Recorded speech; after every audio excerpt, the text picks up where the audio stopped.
السلام عليكم ورحمة الله وبركاته.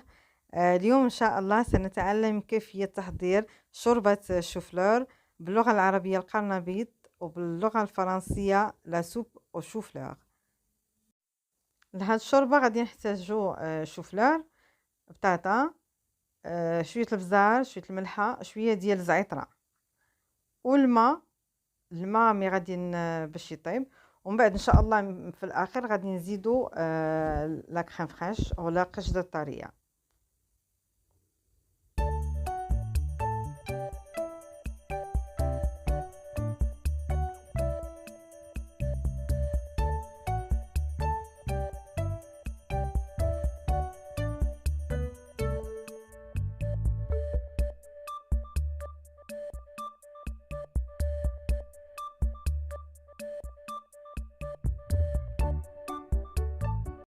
تنحطو مع هاد الشوربه تنحطو معاها قطع صغيره ديال بان دومي اولا خبز عادي، المهم قطع صغيره ويكون مربعات صغار ونحمروهم تيتسموا لي كروتون دو بان دومي.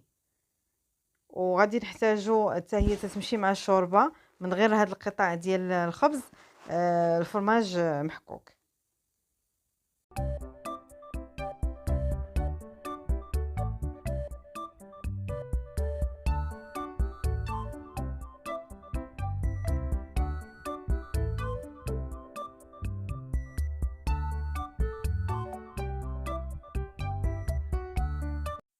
نقدروا نحمروا هاد لي كروتون سوا في الفران سوا فوق المقله بحال بحال.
ملي تطيب الخضر ديالنا تنطحنوا الشوربه ديالنا، تنطحنوها مزيان ومن بعد تنزيدوا لا كريم فريش وتنعاودوا نضربوها.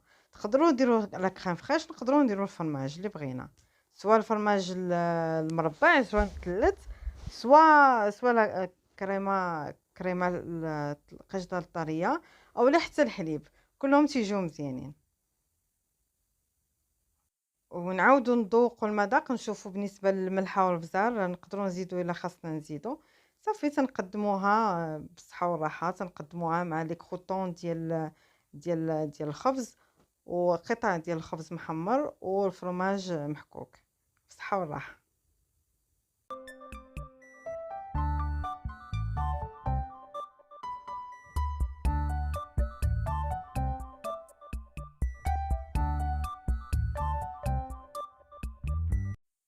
شكرا لكم على المتابعة وإلى لقاء جديد بإذن الله، ولا تنسوا التفاعل مع القناة. شكرا لكم.